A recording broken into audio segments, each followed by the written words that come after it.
وقالوا لو شاء الرحمن ما عبدناهم، اور وہ لوگ یوں کہتے ہیں کہ اللہ تعالیٰ چاہتا تو ہم ان کی عبادت نہ کرتے. ما لهم بذلك من علم، ان کو اس کی کچھ تحقیق نہیں. محض انہم الا یخرصون، محض بے تحقیق بات کر رہے ہیں. آج جو آیات مبارکہ تلاوت کی گئی ہیں یہ سورۃ الزخرف کی آیات مبارکہ ہیں. ان آیات مبارکہ میں سے ابتدائی آیات میں اللہ تبارک و تعالی نے شرک کی تردید فرمائی ہے اور مشرکین مکہ کا ایک قول ذکر فرمایا. مشرکین مکہ شرک کے اندر مبتلا تھے، تو شرک کے اندر مبتلا ہونے کی اپنی دلیل وہ یہ دیتے کہ ہم جو شرک کر رہے ہیں، یعنی اللہ تبارک و تعالیٰ کے علاوہ کی جو ہم عبادت کرتے ہیں، اللہ تبارک و تعالیٰ کی ذات اور صفات میں جو ہم شریک ٹھہراتے ہیں کسی کو، تو ہمارا یہ شریک ٹھہرانا اور ہمارا اللہ کے علاوہ دوسروں کی عبادت کرنا اللہ تبارک و تعالیٰ کو پسند ہے. اگر اللہ تبارک و تعالیٰ کو پسند نہ ہوتا تو اللہ تعالیٰ تو قادر مطلق ہے، پھر وہ ہمیں عبادت کرنے ہی کیوں دیتا؟ جب وہ ہمیں عبادت کرنے دے رہا ہے اس کا مطلب یہ ہے کہ اس کو پسند ہے، اسی لیے وہ کرنے دے رہا ہے. یہ انہوں نے دلیل دی. اس طرح قرآن کریم میں ان کی یہ بات کئی جگہ پر اللہ تعالیٰ نے ذکر فرمائی ہے. انہوں نے یہ کہا کہ ہم جو لوگ شرک کرتے ہیں تو اللہ تبارک و تعالیٰ ہمیں شرک کرنے سے روکتا کیوں نہیں؟ تو یہاں ہر جگہ انداز بدل کر ہے. تو اللہ تبارک و تعالیٰ نے ان کی اس بات کا جواب دیا اور یہ فرمایا ان کو کچھ بھی تحقیق نہیں ہے، بے حقیقت باتیں کرتے ہیں، بس اٹکل سے بات کر دی. ایک ہوتا ہے کسی کام کو کرنے دینا اور ایک ہوتا ہے اس کام کو پسند کرنا، دونوں الگ الگ چیزیں ہیں. ایک آدمی کسی کو کوئی کام کرنے تو دے رہا ہے تو اس کا مطلب یہ نہیں ہے کہ وہ اس کام کو پسند کرتا ہے. اللہ تبارک و تعالیٰ نے اگر ان کو شرک کرنے پر قدرت دے رکھی ہے تو اس کا یہ مطلب نہیں ہے کہ اللہ تبارک و تعالیٰ ان کے شرک کرنے پر راضی بھی ہے، ان کے شرک کرنے کو پسند کر بھی رہا ہے. یہ مطلب نہیں ہے اس کا. اس لیے کہ اللہ تبارک و تعالیٰ نے اس دنیا کے اندر ہر ایک کو ابتلا اور آزمائش اور امتحان کے لیے بھیجا ہے. اور امتحان میں بھیجنے کا مطلب یہ ہوتا ہے کہ جب امتحان ہوتا ہے کسی کا تو اس کو ساری باتیں بتلا دی جاتی ہیں، صحیح اور غلط بتلا دیا جاتا ہے اور پھر اس کو اختیار دے دیا جاتا ہے تمہارا جو دل چاہتا ہے وہ کرو. تو اللہ تعالیٰ نے اس دنیا کے اندر انسان کو بھیجا اور بھیجنے کے بعد میں بتا دیا کہ ہم نے تمہیں یہاں اس لیے بھیجا ہے کہ تمہارا امتحان کریں، ہم تمہیں دیکھیں ہم کہ اس دنیا میں جانے کے بعد تم کس طرح کے اعمال کرتے ہو. اور پھر اللہ تعالیٰ نے صحیح اور غلط سب کچھ بتلا دیا. انبیاء علیہم السلام دنیا میں تشریف لائے اور کتابیں اللہ تعالیٰ نے اتاری ہیں جس کے اندر صاف طور پر سب کچھ لکھا ہوا ہے، کیا صحیح ہے کیا غلط ہے. انبیاء علیہم السلام نے بتایا اور انبیاء علیہم السلام کے دنیا سے تشریف لے جانے کے بعد ان کے نائبین کھول کھول کر وضاحت کے ساتھ لوگوں کو بتا رہے ہیں یہ صحیح ہے یہ غلط ہے. اب اگر کسی کو مجبور کر دیا جاتا کہ تم یہ کرو یہ نہ کرو تو پھر یہ امتحان نہ ہوتا، پھر یہ آزمائش نہ ہوتی. تو اللہ تبارک و تعالیٰ نے اس دنیا کے اندر امتحان کے لیے بھیجا ہے. تو یہاں کسی کو مجبور نہیں کیا جاتا ہے بلکہ اختیار دے دیا گیا تم جو چاہے وہ کرو. تو کوئی اگر غلط کام کر رہا ہے تو وہ یہ نہیں کہہ سکتا کہ چونکہ اللہ تعالیٰ ہر چیز پر قادر ہے، میں جو یہ غلط کر رہا ہوں اللہ نے مجھے اختیار دیا ہے تو اس کا مطلب یہ ہے کہ اللہ تعالیٰ میرے اس عمل سے راضی ہے. یہ جواب یہ کہنا بالکل غلط ہوگا، یہ صحیح نہ ہوگا، کیونکہ اللہ تعالیٰ کسی کو بھی اس دنیا کے اندر کسی بھی عمل کے کرنے پر مجبور نہیں کرتا، سب کو اختیار دے رکھا ہے۔ فمن شاء فلیؤمن ومن شاء فلیکفر، جو چاہے ایمان لے کر آ جائے اور جو چاہے کفر اختیار کرے، سب کی اپنی اپنی مرضی ہے۔ لیکن دیکھا یہ جائے گا کہ جو اپنی مرضی سے کام کر رہے ہیں وہ شریعت کے مطابق ہیں یا شریعت کے خلاف ہیں۔ شریعت کے مطابق ہیں تو اللہ کو پسند ہیں، شریعت کے خلاف ہیں تو وہ اللہ تعالیٰ کو پسند نہیں ہیں۔ فرمایا وقالوا لو شاء الرحمن ما عبدناهم، اور وہ لوگ یوں کہتے ہیں کہ اگر اللہ تبارک و تعالیٰ چاہتا تو ہم کو عبادت نہ کرتے، تو ہم لوگ اس کی عبادت نہ کرتے۔ ما لهم بذلك من علم، ان کو اس کی کچھ تحقیق نہیں ہے۔ انہم الا یخرصون، محض بے تحقیق باتیں کر رہے ہیں، حقیقت کا کچھ علم نہیں ہے ان کو۔ اگر ایسے کہہ دیا جائے تو ہر مجرم، ہر جرم کرنے والا، ہر ظلم کرنے والا اور ہر گناہ کا ارتکاب کرنے والا یہی کہنا شروع کر دے گا، بھئی میں جو گناہ کر رہا ہوں، میں جو ڈاکہ ڈال رہا ہوں، میں جو زنا کر رہا ہوں، میں جو شراب پی رہا ہوں، جب میں پی رہا ہوں تو اللہ نے مجھے اختیار دیا ہے پینے کا، تو اس کا مطلب یہ اللہ مجھ سے راضی ہے۔ یہ تو کوئی اللہ کے راضی ہونے کی دلیل نہیں ہوئی، لہٰذا یہ کوئی بات ان کی بالکل بھی ٹھیک نہیں ہے، ان کو تحقیق نہیں ہے، بلا تحقیق کے باتیں کر رہے ہیں۔ ام آتیناہم کتابا من قبلہ فہم بہ مستمسکون، کیا ہم نے ان کو اس قرآن سے پہلے کوئی کتاب دے رکھی ہے، یہ اس سے استدلال کرتے ہیں؟ اللہ تعالیٰ پوچھتے ہیں بھئی نقلی دلیل تمہارے پاس کوئی ہے؟ عقلی دلیل تو کچھ نہیں ہے تمہاری، بیکار ہے۔ کوئی نقلی دلیل ہو تو بتاؤ، تمہارے پاس میں قرآن کریم کے علاوہ کوئی اور آسمانی کتاب ہو جس میں یہ لکھا ہوا ہو کہ اللہ تعالیٰ شرک کو پسند کرتے ہیں، بتاؤ کہیں ہو تو۔ کوئی کتاب ہی نہیں ہے ان کے پاس میں، تو آسمانی کتاب کوئی ہے ہی نہیں، اور جو آسمانی کتابیں ہیں بھی کسی بھی آسمانی کتاب کے اندر نہیں لکھا ہوا ملے گا کہ اللہ تعالیٰ شرک کو پسند کرتے ہیں، کسی میں بھی نہیں ملے گا۔ بل قالوا انا وجدنا آباءنا على امة وانا على آثارهم مهتدون، بلکہ وہ کہتے ہیں کہ ہم نے اپنے باپ داداؤں کو ایک طریقے پر پایا اور ہم بھی ان کے پیچھے پیچھے رستے پر چل رہے ہیں۔ ان کے پاس کوئی دلیل نہیں ہے، بس دلیل ایک ہے، اور وہ کیا ہے کہ جی ہم نے اپنے باپ داداؤں کو ایسا کرتا ہوا پایا ہے، ہم تو انہی کے نقش قدم پہ چل رہے ہیں، بس یہ دلیل ہے مشرکوں کے پاس میں، اس کے علاوہ کوئی دلیل نہیں ہے۔ وَكَذَلِكَ مَا أَرْسَلْنَا مِن قَبْلِكَ فِي قَرْيَةٍ مِّن نَذِيرٍ إِلَّا قَالَ مُتْرَفُوهَا، اور اسی طرح ہم نے آپ سے پہلے کسی بستی میں کوئی پیغمبر نہیں بھیجا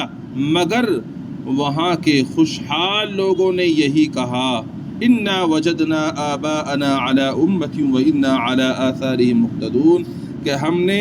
اپنے باپ داداؤں کو ایک طریقے پر پایا ہے اور ہم بھی انہی کے پیچھے پیچھے چلے جا رہے ہیں۔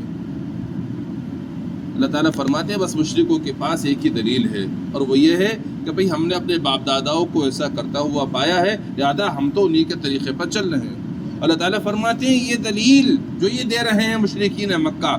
یہ کوئی دلیل یہی نہیں دے رہے، بلکہ جتنے بھی پیغمبر ہم نے دنیا کے اندر بھیجے ہیں کسی بستی کے اندر، اور انہوں نے لوگوں کو خبردار کیا، آگاہ کیا، تو اس بستی کے جتنے بھی خوشحال لوگ تھے، مالدار لوگ تھے، ان لوگوں کا بس ایک ہی جواب تھا کہ ہم جو شرک کرتے ہیں، ہم جو بدعقیدہ ہیں، اس کی وجہ یہ ہے کہ ہم نے اپنے باپ داداؤں کو ایک طریقے پر پایا ہے، بس ہم بھی انہی کے نقش قدم پر چلے جا رہے ہیں۔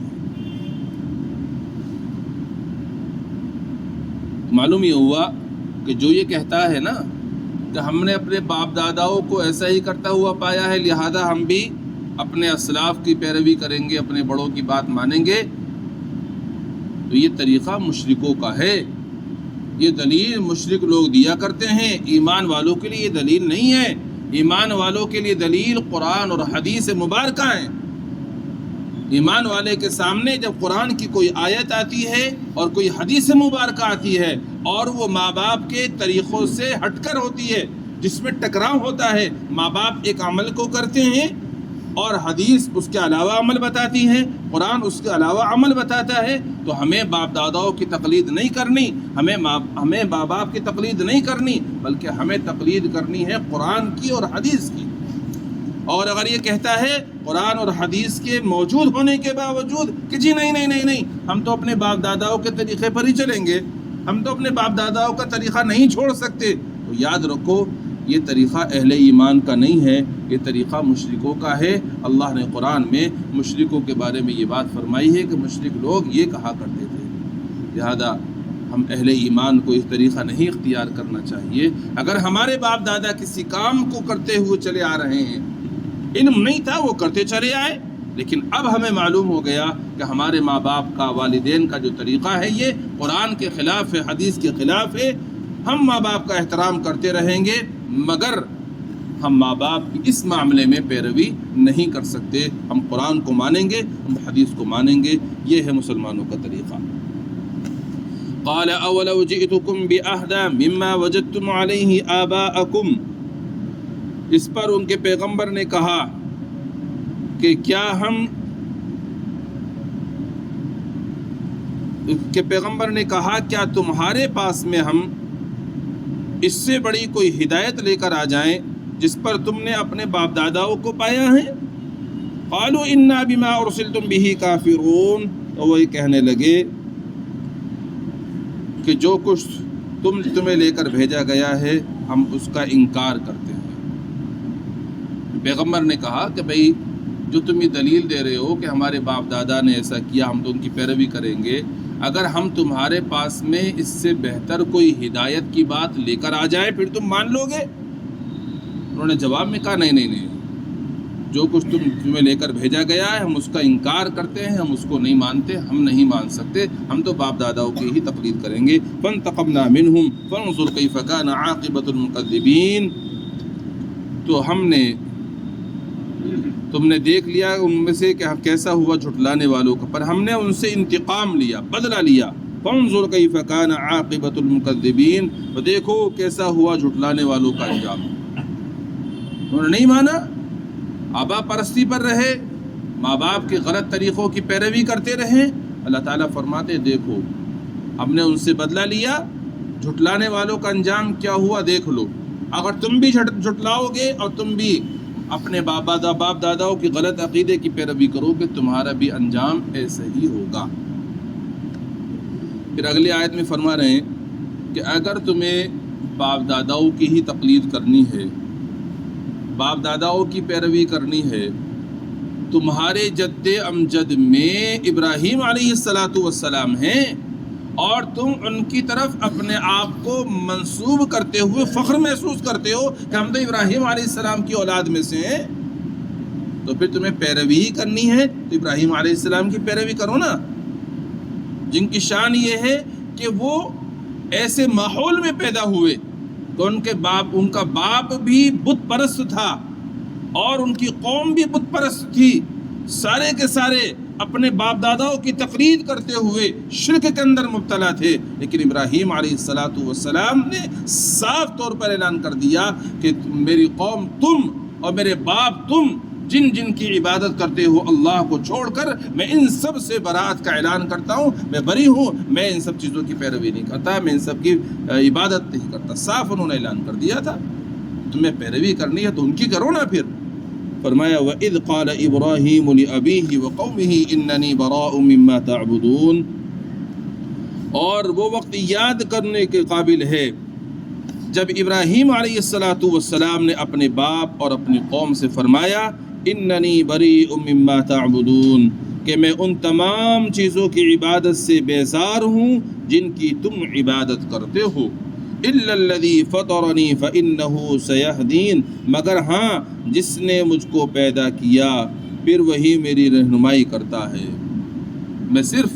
اس کی پیروی اس کی عبادت کرتا ہوں جس نے مجھے پیدا کیا ہے اور وہی مجھے راستہ بھی دکھلاتا ہے۔ پیدا کرنے والی ذات اللہ کی ہے اور اللہ تبارک و تعالی ہی مجھے راستہ بھی دکھاتے ہیں، میں صرف اس کی بات مانتا ہوں۔ وَجَعَلَهَا كَلِمَةً بَاقِيَةً فِي عَقِبِهِ لَعَلَّهُمْ يَرْجِعُونَ، تو ابراہیم علیہ السلام نے برات کا اعلان کیا، تو اس آیت سے علماء نے لکھا ہے کہ اس سے معلوم یہ ہوتا ہے کہ اگر کوئی صحیح عقیدہ ہے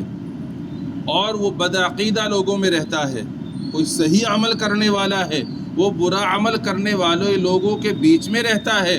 تو اس کو ان لوگوں سے براءت کا اعلان کرنا چاہیے اور یہ کہنا چاہیے بھئی جو تمہارے عقیدے ہیں میں ان تمام تمہارے بدعقیدوں سے براءت کا اعلان کرتا ہوں، میں نہیں مانتا ان سب عقیدوں کو، میں تو قرآن اور حدیث کے مطابق جو عقائد ہیں ان کو مانتا ہوں۔ تم جو بدعملی کے اندر مبتلا ہو میں تمہاری بدعملی سے براءت کا اعلان کرتا ہوں، میں تو قرآن اور حدیث کے مطابق ہی عمل کرنے والا ہوں۔ یہ اعلان کرنا، اظہار کرنا ضروری ہے، اگر نہیں کرے گا تو دیکھنے والے یہ سمجھیں گے کہ یہ بھی بدعقیدہ لوگوں کے ساتھ میں رہتا ہے، اس کا مطلب یہ ہے یہ بھی بدعقیدہ ہے، یہ بدعملی کرنے والوں لوگوں کے ساتھ میں رہتا ہے، اس کا مطلب یہ ہے یہ بھی بدعملی کرنے والا ہے۔ اس لیے برات کا اعلان کرنا بہت ضروری ہے۔ اور ابراہیم علیہ السلام جس ماحول میں پیدا ہوئے سارے کے سارے بت پرستی کرنے والے، چاہتے تو وہ بھی اپنے باپ دادا کی تقلید کرتے مگر انہوں نے تقلید نہیں کی، واضح کتاب کی انہوں نے تقلید کی اور اللہ کو ہی مانا۔ لہٰذا ہمیں بھی یہی معلوم ہوتا ہے کہ باپ دادا اگرچہ احترام کے لائق ہیں، قابل اتباع ہیں، مگر باپ دادا اگر کسی ایسی بات کا حکم کرتے ہیں یا ان کا کوئی بھی عقیدہ، کوئی بھی عمل ایسا ہے جو قرآن و حدیث سے ٹکراتا ہے تو ہمیں اس میں باپ داداؤں کی پیروی نہیں کرنی چاہیے، ہمیں قرآن اور حدیث مبارکہ کو ماننا چاہیے۔ ابراہیم علیہ السلام کا یہ طریقہ ہے وَجَعَلَهَا كَلِمَةً بَاقِيَةً فِي عَقِبِهِ لَعَلَّهُمْ يَرْجِعُونَ۔ ابراہیم علیہ السلام اور انہوں نے بنایا ایک کلمہ باقی اپنے پیچھے تاکہ تم ان کی طرف لوٹ کر جانا ہے۔ یعنی ابراہیم علیہ السلام نے اپنی اولاد کو بھی وصیت فرما دی تھی کہ میں تمہارے پاس میں ایک کلمہ چھوڑ کر جا رہا ہوں، تمہیں بس اسی پر چلنا ہے۔ اور اسی طرح یعقوب علیہ السلام نے بھی اپنی اولاد کو وصیت فرما دی تھی کہ تمہیں ایک اللہ کی عبادت کرنی ہے، اس کے علاوہ کسی کی عبادت نہیں کرنی ہے۔ تو معلوم یہ ہوا کہ اپنے عقیدے کی درستگی کے ساتھ ساتھ اپنے آپ کو صحیح اعمال کرنے کے ساتھ ساتھ ہمیں اپنے اولاد کی بھی فکر کرنی چاہیے اور اولاد کو بھی صحیح دین پر ہمیں چلانا چاہیے اور اولاد کی بھی صحیح تربیت کرنی چاہیے، ان کے بھی عقیدوں کا خیال کرنا چاہیے۔ یہ ہر ایک والدین کی ذمہ داری ہے، اگر اس کی فکر نہیں کرے گا اللہ تبارک و تعالیٰ کے یہاں اس پر اس کی باز پرس ہوگی، پوچھ ہوگی۔ بہرحال آج کی آیات جو آپ کے سامنے آئی ہیں بہت سی باتیں ان میں ہمارے سامنے آ گئی ہیں، تو صحیح بات یہ آئی ہے کہ اللہ تعالیٰ نے اس دنیا کے اندر کسی کو بھی کسی عمل کے کرنے پر مجبور نہیں کیا بلکہ اختیار دے دیا ہے، لہذا ہمیں اپنے اختیار سے اعمال تو کرنے ہیں لیکن عمل وہی کرنا ہے جو قرآن اور احادیث مبارکہ کے مطابق ہو۔ دوسری بات معلوم ہوئی کہ لوگ کہتے ہیں بہت سے اعمال کے بارے میں کہ ہم نے اپنے باپ داداؤں کو ایسا کرتا ہوا پایا ہے، ہمارے باپ دادا کا یہ طریقہ ہے، ہم اس کو نہیں چھوڑ سکتے۔ تو یاد رکھیے گا یہ دلیل تمہاری درست نہیں ہے، اس دلیل پر تمہاری اللہ کے یہاں پکڑ ہو جائے گی۔ باپ داداؤں کا ہر وہ طریقہ جو قرآن اور حدیث کے مطابق ہے وہ قابل عمل ہے، قابل اتباع ہے، اور والدین کا وہ طریقہ، باپ دادا کا وہ طریقہ جو قرآن اور حدیث کے خلاف ہے وہ اس لائق ہے کہ اس کو چھوڑ دیا جائے۔ احترام اپنی جگہ ہے لیکن پیروی ان کی اس پہ نہیں کی جائے گی۔ یہی سیدنا ابراہیم علیہ السلام کا طریقہ تھا، اسی طریقے پر ہمیں چلنا چاہیے۔ اللہ تعالیٰ سے دعا ہے اپنا فضل فرما کر عمل کرنے کی توفیق عطا فرمائے۔ سبحان اللہ بحمدہ، سبحانک اللہم بحمدک، ونشہد ان لا الہ الا انت، نستغفرک ونتوب الیک۔ سبحان ربک رب العزة عما یصفون وسلام علی المرسلین۔